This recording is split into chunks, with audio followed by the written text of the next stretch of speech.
Un dels llibres que tinc eternament a mig acabar és Unelected Power, de Paul Tucker, que és un exgovernador del Banc d'Anglaterra, The Old Lady. Aquest llibre parla de la cerca de la legitimitat de les institucions públiques. No? I fa temps que em va portar a pensar com haurien de ser els salaris públics. Al món privat, la legitimitat i la quantia del salari té una legitimitat òbvia i patent, la demanda del consumidor, la demanda del ciutadà, modificada per la ràtio de gent disposada a fer una o altra feina, doncs legitimen perfectament els salaris, els diferents preus.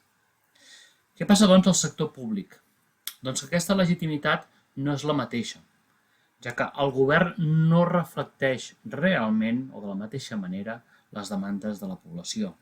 Si més no, no amb la mateixa legitimitat que ho fa el mercat, ja que el govern, doncs, en teoria, fa el que vol la població, però és un mecanisme molt menys perfecte.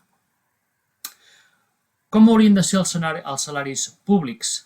Per mi, haurien d'estar fora de la negociació col·lectiva i dintre d'una legislació salarial a part.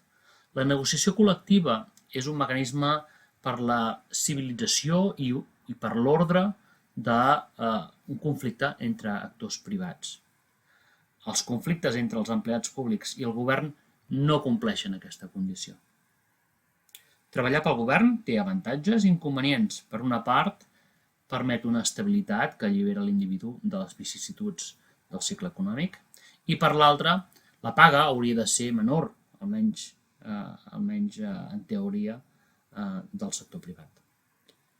Pel govern, els empleats públics són un instrument necessari per governar i alhora poden ser una llosa i una hipoteca a l'hora de reduir la seva funció.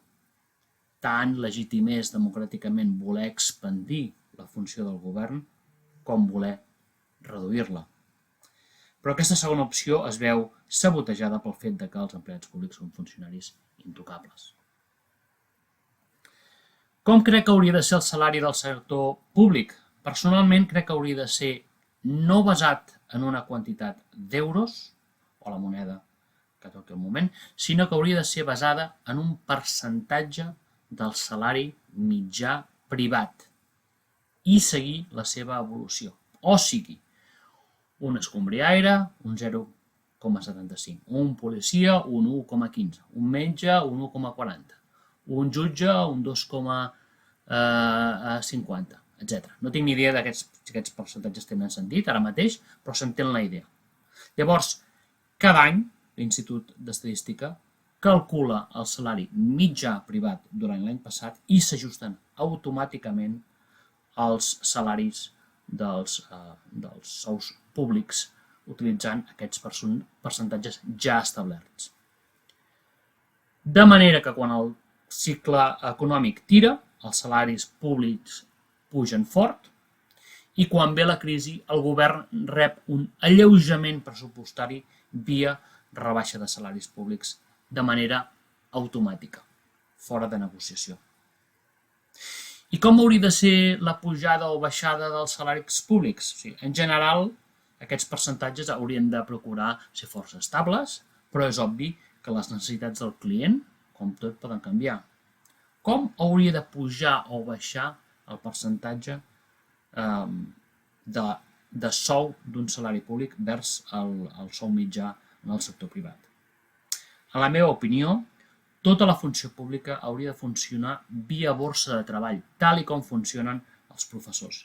De manera que l'administració, depenent de les necessitats i la política que es vulgui seguir, posi a disposició per a X any tantes places d'administratius, de metges, de professors, etc.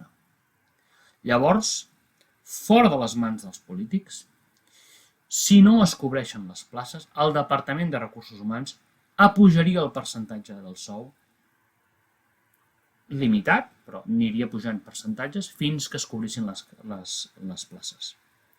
I si, per contra, el nombre de gent apuntada a la borsa de treball públic per a aquella posició supera, posem pel cas un 20% a la demanda, doncs llavors tocaria baixar unes dècimes, també molt lleugerament i molt paulatinament, sempre moderat, els percentatges vers el sou mitjà del sector privat.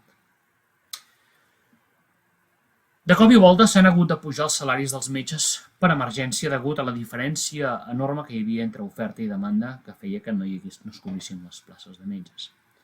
Aquest sistema que proposo hagués, per exemple, ajustat molt abans aquesta diferència. S'haguessin pujat els sous dels metges molt abans, ja que quan va començar a haver-hi places no cobertes, s'hagués anat pujant a poc els salaris dels metges molt abans i per tant no s'hagués produït, entre d'altres coses, la fuga de metges a d'altres països, que és part del problema, així com hagués estat de l'interès de l'Estat i de l'administració per pagar sous més baixos o per amortiguar la pujada, doncs augmentar la promoció de medicina a les universitats, que és l'altra part del problema. En aquests moments hi ha problemes per cobrir places de mestres. Doncs bé, amb el sistema que jo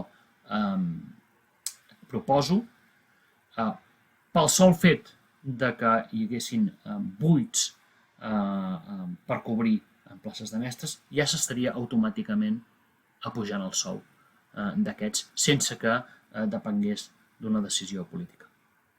Doncs bé, aquesta és la manera com jo crec que s'haurien de gestionar els salaris i les plantilles públiques i ho deixo fins aquí.